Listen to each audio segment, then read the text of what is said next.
பொதுவாகவே நம்ம சமுதாயத்தில் நம்ம சமூகத்தில் வந்து ஜோதிடம் பரிகாரம் இதிலெல்லாம் வந்து பெரும்பாலும் நம்பிக்கை உடையவர்கள்லாம் ஜாஸ்தி. குறிப்பாக பெரும்பாலும் நம்பிக்கை இல்லை, எனக்கு பெருசாக நம்பிக்கை கிடையாதுன்னு சொல்கிறவங்க கூட ஏதாவது ஒரு முக்கியமான ஒரு டே இல்லை டவுட்டாக இருக்கக்கூடிய டேல வந்து ஜாதகத்தை அப்படியே லேசாக பார்க்குறது, அல்லது கேலண்டரில் லேசாக ஒரு இதை எடுத்து பார்க்குறது, நம்ம ராசிக்கு என்ன போட்டிருக்குதுன்னு பார்க்குறது, அல்லது நியூஸ் பேப்பர்களில் அப்படியே பெரட்டி நம்ம ராசிக்கு என்ன பார்க்குறது. வெளியில் நான் வந்து ராசிலாம் பார்க்குறது இல்லை, ஜாதகம்லாம் பார்க்குறது இல்லைன்னு சொன்னாலும் கூட உள்ளுக்குள்ளே அது ஒன்று இருக்கும். ஒரு டவுட்டு நம்ம செக் பண்ணிக்கலாம், இல்லை கான்ஃபிடன்ஸை கெயின் பண்ணிக்கலாம். இந்த மாதிரி சில விஷயங்களுக்கு அதை வந்து பார்க்குறது வழக்கமாகவே இருக்கிறது உண்டு. அப்படி பார்த்தோம் அப்படின்னா நமக்கு ஆல்ரெடி ஜோதிடம் இருக்குது, பரிகாரங்கள் இருக்குது. கோவிடுக்கு பின்னால் நிறைய பிரச்சனைகளை வந்து ஃபேஸ் பண்ணக்கூடும். அந்த நேரத்தில் பார்க்கும்போது ஜாப் லாஸ் இருந்தது, ரிலேஷன்ஷிப்பில் இஷ்யூஸ் இருந்தது, இன்னும் நிறைய பேருக்கு வந்து அவங்களுடைய உறவினர்களை இழந்திருந்தாங்க. அந்த நேரத்தில் நமக்கு ஏன் இது மாதிரி நடக்குது, சில பரிகாரங்கள் பண்ணால் சரியாக போயிடுமா அப்படிங்கிற மாதிரிலாம் சில தாட்ஸில் வந்து நிறைய பேர் ஜோதிடங்களும் பரிகாரங்களும் நோக்கி போக ஆரம்பித்தாங்க. ஸோ இப்படியான சூழ்நிலை தான் ஏன் பரிகாரங்கள் சொல்லும் ஜோதிடர்கள் ஒரு பக்கமும் சந்தேகம் எழுப்பும் பொதுமக்கள் இன்னொரு புறமும் வந்து விவாதிக்கக்கூடாதுன்னு தமிழா நினச்சது. அதோட முயற்சி தான் இது. ஸோ இந்த நிகழ்ச்சியை தொடங்குறதுக்கு முன்னாலேயே நம்ம கூட 5 சிறப்பு விருந்தினர்கள் நம்மோட இருக்காங்க. முதல்ல அர்ச்சனா அவர்கள், திருமிகு நளினி அவர்கள், ஜானகி அவர்கள், திருமிகு அனிதா குப்புசாமி அவர்கள், திருமிகு சுபத்ரா அவர்கள். அனைவருக்கும் வணக்கம். இதில் ஆக்சுவலாக ரொம்ப இன்ட்ரெஸ்டிங்காக சர்ப்ரைசிங்காக இருக்கக்கூடிய விஷயம் என்னென்னா, வந்திருக்கக்கூடிய 5 சிறப்பு விருந்தினர்களுக்குமே இந்த ஜோதிடம் பரிகாரத்தில் முழுமையாக நம்பிக்கை உடையவர்கள். பொதுவாகவே இந்த பக்கம் 2 பேர் நம்பிக்கை உள்ளவங்க, நம்பிக்கை இல்லாதவங்கன்னு இருக்கும். இதில் 5 சிறப்பு விருந்தினர்களுமே முழுமையாக நம்பிக்கை உள்ளவங்க தான் வந்திருக்காங்க. இப்போ நவீன பரிகாரங்கள் நிறைய வந்திருக்கு, ஆன்லைனில் பார்த்தா நிறைய இருக்குது, நிறைய ஜோதிடர்கள் கூட சொல்கிறாங்க.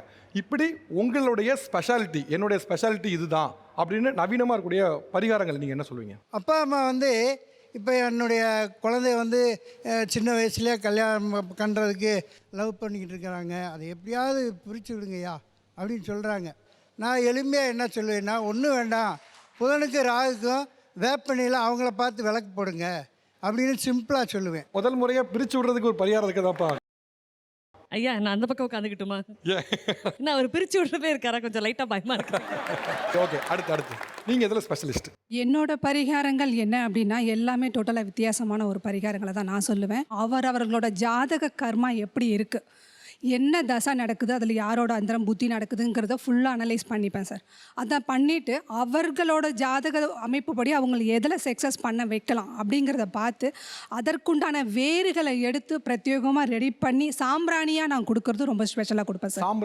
சாம்பிராணி வீட்டில் போடுற சாம்பிராணி சார். சாம்பிராணின்னு போடும்போது அத்தனை நெகட்டிவ் எனர்ஜியும் பார்த்தீங்கன்னா அங்கேருந்து போய் ரொம்ப பாசிட்டிவாக ஃபீல் பண்ணுவாங்க. சாம்பிராணியில் என்ன கான்டென்ட் இருக்கும், உள்ள என்ன இருக்கும்? அதான் சார், அவங்களோட ஜாதக கர்மாக்கு தகுந்த மாதிரி. எக்ஸாம்பிள் சொல்லுங்களேன். இப்போ ஒரு 7.5 சனி இருக்குன்னு வச்சுக்கோங்க. ஆமாங்க சார். அதுக்கு வந்து இப்போ அவங்களுக்கு பரிகாரம் கொடுக்குறீங்கன்னா அந்த சாம்பிராணியில் என்ன இருக்கும் சார்? வெள்ளை இருக்கன் வேறு போடுவேன். அந்த மாதிரி முக்கியமான அதுக்குண்டான என்னென்ன வேறு இருக்கோ அந்த அவங்களோட ஜாதகத்துக்கு தகுந்த மாதிரியான வேர்கள் அந்த மாதிரி எடுத்து அதில் ஒரு பவுடர் பண்ணி அது தொழில் ரகசியம் சொல்லக்கூடாத மாதிரி தெரியும். Yes sir. உண்மைதானா? ஆமாம் சார். சரி, சூப்பர். நெக்ஸ்ட் அடுத்து சார். இப்போ வந்து ஒருத்தவங்க ஒர்க் பண்ணி கொடுத்துட்டாங்க, பணம் கொடுக்க அவர் ரெடியாக தான் இருக்கார், பட் அவருக்கு வர வேண்டிய பணம் வரல, இடையில ஒரு தடை இருக்குது அப்படின்னா, இவர் என்கிட்ட வந்து எனக்கு இந்த மாதிரி பணம் வர்றது தடையாகுது அப்படிங்கிற பட்சத்தில் கிளாஸ் இருக்குது, ஒரு நல்ல கிளாஸ் பவுல், அதை வந்து சுக்கு நூறாக அந்த விஷயத்த மனசில் நினச்சிக்கிட்டு கையில் போட்டு உடச்சிட்டு ஓரமாக போடுறதன் மூலம் இமீடியட்டாக அந்த தடை நீங்கும். இது நவீன பரிகாரம். இதுவே பாரம்பரிய பரிகாரம் என்னென்னா விநாயகருக்கு செதறு தேங்காய் அடிக்கிறது.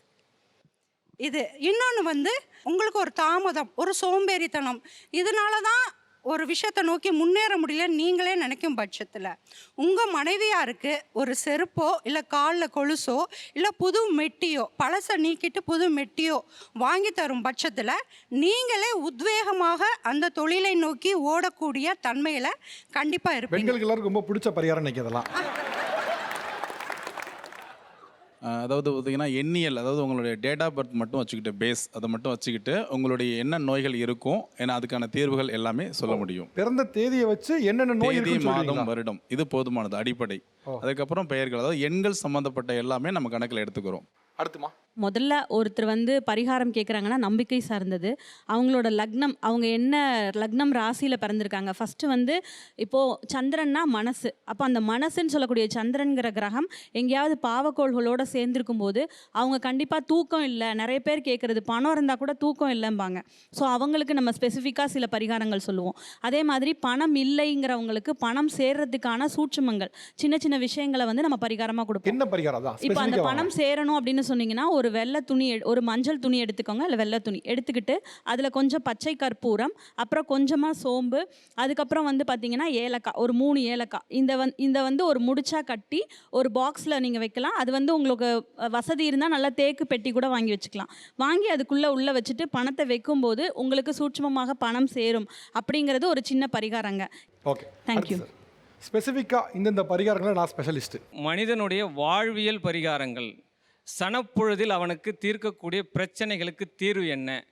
இன்னைக்கு நான் வாழணும், இன்னைக்கு என்னுடைய தேவை இது இருக்குது, எனக்கு இது அந்த விஷயம் நிறைவேறணும், அதற்கு க்ஷணப்பொழுதில் அவன் என்ன செய்தால் அவனுடைய வாழ்வியல் அன்றைய தினம் மாற்றம் அடையும். என்ன செய்யணும் சொல்லுங்களேன். அவனுக்கு இசையாக கொடுக்கலாம், செய்யா இசை வடிவில் கொடுக்கலாம், ராகங்கள் வடிவில் கூட அவனை மைண்டை மாற்றலாம்.